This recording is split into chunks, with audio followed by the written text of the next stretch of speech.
guys are so boring. See, wake up. Why are you even dozing off? We're tired. Tired? The games have not even started. Let's just put it this way. We're saving our energy for the competition. The more reason why you guys should get psyched up. Come on, you psych up. Ole, ole, ole, ole. Fine, what do you want then? I have a story. It had better be interesting. Once upon a time, there was a magical school bus that took the pupils wherever they wanted. The bus driver, Chuma, sat there, always gaining weight.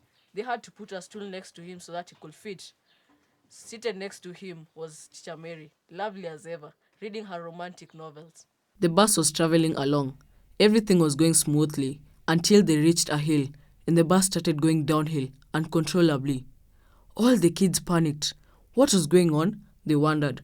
On looking at Chuma's face, they got the sense that something was not right, as they saw him struggling to control the bus as he wiped beads of sweat from his forehead with the back of his hand. Everyone was in panic, with the bus moving faster and faster down the hill. Zawadi got off her seat and jumped off the moving bus through the window. She then ran at a supersonic speed ahead of the bus, telling and motioning the vehicles in front of the bus to move out of the way. She did an excellent job because anytime the bus came near another car, it would suddenly move to the next lane to give the bus way. The bus was coming to the end of the hill, and all the kids were feeling relieved that it was soon going to be over, but it was far from it.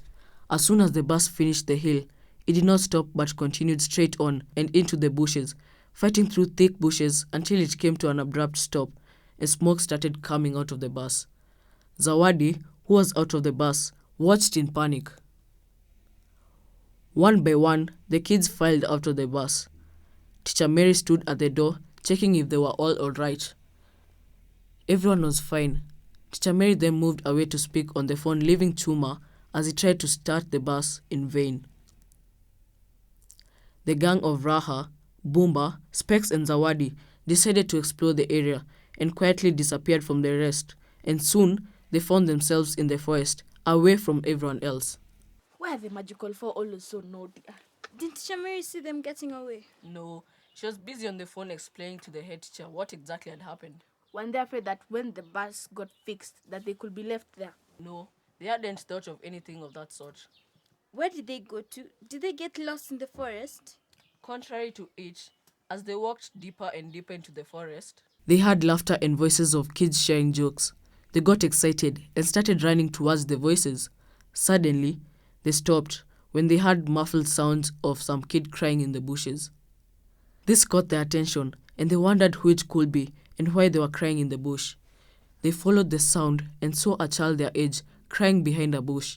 They turned to Specs, hoping he would be able to read his mind and tell them why the boy was crying. Specs adjusted his spectacles and read the boy's mind. He discovered that the other kids who were laughing across the fence had taken his break money, saying that he was already fat enough and didn't need to eat. The gang really felt sorry for the boy, who they found out was called Baraka. The gang suddenly decided they had to do something. They decided to walk up to the bullies and tell them to stop. Baraka was a bit skeptical and scared, but they reassured him that it will be okay.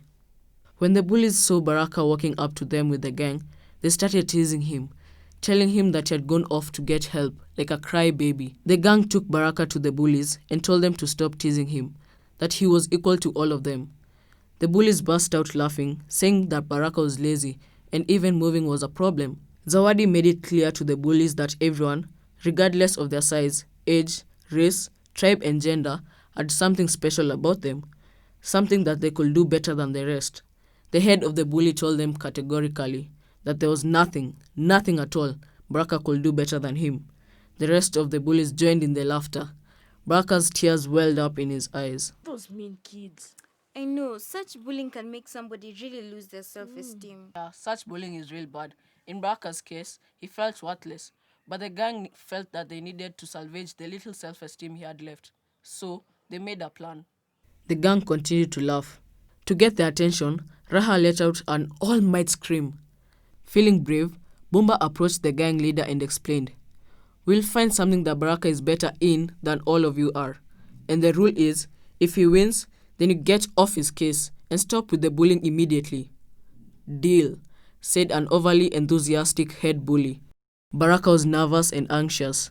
The gang convinced him to think deeper about the things he liked doing and some of the things he was good at. I can throw a stone really far, he said. The head bully took to the front, and he took the big piece of stone and placed it on his shoulder, throwing the stone mightily. Everyone held their breath and the stone moved and moved faster and farther into the air, and finally landed powerfully far from the group. A nervous Baraka took to the front. He took the heavy stone and gave it his best shot. The stone moved at supersonic speed. It moved and moved. Baraka's stone went past where the bully's stone was. It went further down a little more. The gang were beyond themselves with joy as the kids shouted, "Baraka! Baraka!" From that day onwards, Baraka's self-esteem improved greatly. He was thankful for the chance he was given to prove that he was good at something. His grades also improved tremendously. The gang stopped bullying him and he was the talk of the school. And that is how he saved Baraka and made sure he liked and believed in himself. That was a beautiful story. Yeah, I'm sure those guys learned their lesson never to bully or underestimate anyone. Now that you guys have talked about how well Baraka performed, do you think you'll perform well in the competitions? Haven't you learned from the story to believe in yourself? And by that, you will bring the football trophy to McDonald Primary? I didn't say that.